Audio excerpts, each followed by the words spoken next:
শওকত মোল্লা, তিনি আজকে বলেছেন এখানে কয়েকটি পাঠা, তিনি পলিটিক্যাল লিডারদের বিজেপির নেতৃত্বকে তিনি টার্গেট করে বলছেন এখানকার কয়েকটি পাঠা আছে, I am sorry for my language, বিজেপির যারা বাংলাতে কোথাও কোথাও মিছিল করছে বলে আমাদের বর্ডার বন্ধ করতে হচ্ছে, ওরা উস্কানি দেয়, ভারত সরকার কয়েক মিনিট বর্ডার বন্ধ করে রাখে, আমরা মুসলিম আছি। শুভেন্দু অধিকারীর মতো গদ্দার যে ভাষায় আক্রমণ করে, মুসলিম সম্প্রদায় নিয়ে কথা বলে, তাতে এই বিশ্বাসঘাতকের জন্য আমাদের কষ্ট হয়, মানুষের মধ্যে দাঙ্গা লাগাচ্ছে শুভেন্দু অধিকারী। বক্তা এই লোকটার সম্পর্কে আমার মতো লোকের উত্তর দেওয়া উচিত নয়। প্রথম কথা হচ্ছে এই লোকটা আগে কোন রাজনীতি করত,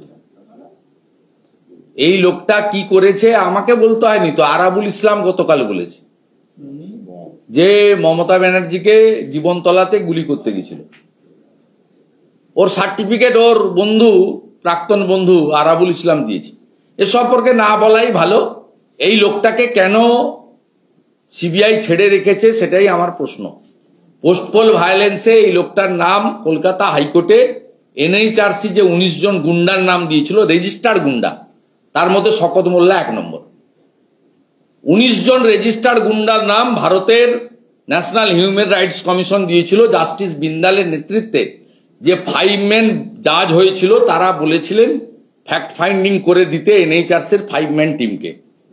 সেই টিম ইউনানিমাসলি যে 19টা নাম দিয়েছিল তার মধ্যে শওকত মোল্লা হচ্ছে one of them. Terrorist declare by the NHRC 2021 সালে কোর্টে জমা পড়েছিল। এর সার্টিফিকেট তো এনএইচআরসি দিয়েছে, আমাকে কেন ওর সম্পর্কে সময় নষ্ট করতে হবে? ফার্স্ট। সেকেন্ড হচ্ছে কোল স্ক্যামে নিজাম প্যালেসে ওকে 15 বার ডেকেছে, ও 3 বার গেছে। পুরুলিয়া আসানসোলে লালার যত কয়লা, দক্ষিণ 24 পরগনা, উত্তর 24 পরগনা, সুন্দরবন এলাকায় যত অবৈধ ইটভাটা টালিভাটা আছে সব কন্ট্রোল এরা করে এবং তার কয়লা সাপ্লাই করতে হয়ে আমি আশ্চর্য হয়ে যাই এই কয়লার কেসে বা পোস্টপোল ভায়োলেন্স কেসে এই লোকটা বাইরে থাকে কি করে? এই লোকটাকে ভিতরে ঢুকিয়ে অন্তত শাহজাহান, বালু এদের মতো, কেষ্টদের মতো 2-2.5 বছর তো ভিতরে রাখা উচিত সংশোধন করার জন্য।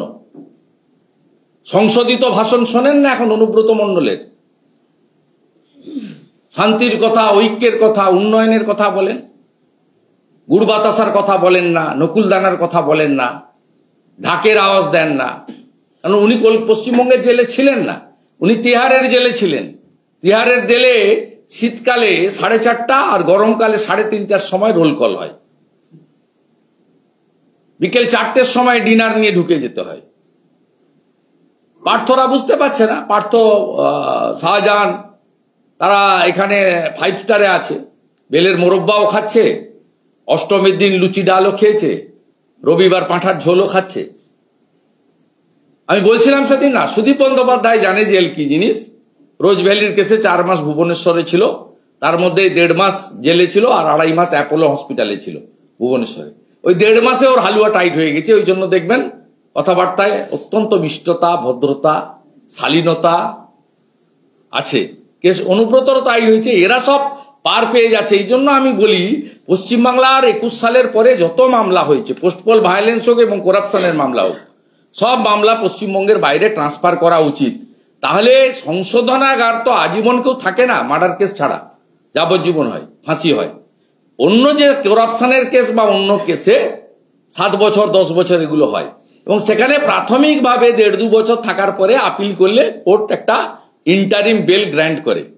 সেক্ষেত্রে এরা যে আপনি অনুব্রত এবং সুদীপ বন্দ্যোপাধ্যায়ের যে সংশোধনাগারে গিয়ে সংশোধিত হওয়াটা দেখছেন, আর এখানকার জেলে যারা থাকে তাদের সংশোধন দেখতে পাবেন না। যেমন বাকিবুর রহমান এখন লন্ডন যেতে চাইছে, রেশন কেলেঙ্কারির যিনি কিংপিন, লন্ডনে যেতে চাইছেন। এতে সবাই দুবাই, লন্ডন, সিঙ্গাপুর, বড় বড় ব্যাপার। মুখ্যমন্ত্রী বাড়ির লোকরা যেমন 11 সালের আগে কেউ বিদেশে যেতেন না, এখন সব বিদেশে যান। চোখ দেখাতে গেলেও হপকনসে যান, 1 কোটি টাকা নিচে জমা দিতে হয়, দিয়ে তারপরে হসপিটালে ঢুকতে হয়। This is the ground reality of West Bengal. অনেক মানুষ বলেন কেন্দ্র কি করছে? কেন্দ্র ল অ্যান্ড অর্ডার কেন্দ্রকে দিয়ে যায়নি সংবিধান। Law and order exclusively state subject, এবং এখানে সিবিআই বা অন্য ইনভেস্টিগেশন করতে গেলে কোর্টের থ্রু করতে হয়, স্টেট গভর্নমেন্ট কাজ করতে দেয় না।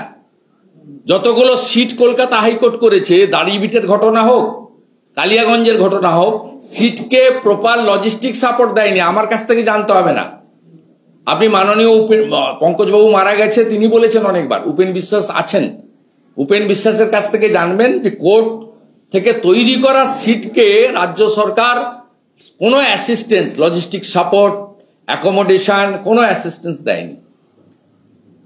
অতএব পশ্চিমবাংলার মানুষ চাইছেন এক্ষুনি এরা চলে যাক, কিন্তু এভাবে হয় না। এদেরকে সরাতে গেলে আপনাদেরকে ২৬ সালের যে গণতন্ত্রের মহোৎসব আসছে, তাতে গণতন্ত্রের ডু অর ডাই লড়াইতে আপনাদের ঠিক করতে হবে যে vote for corrupted Mamata, autocrat Mamata, or no vote to Mamata. আমাদের ভিডিও ভালো লাগলে লাইক এবং শেয়ার করুন, কমেন্ট সেকশনে গিয়ে জানান আপনাদের মতামত। আরও ভিডিও পেতে আমাদের চ্যানেল সাবস্ক্রাইব করুন এবং প্রতি মুহূর্তে খবরের আপডেট পেতে প্রেস করুন বেল আইকন।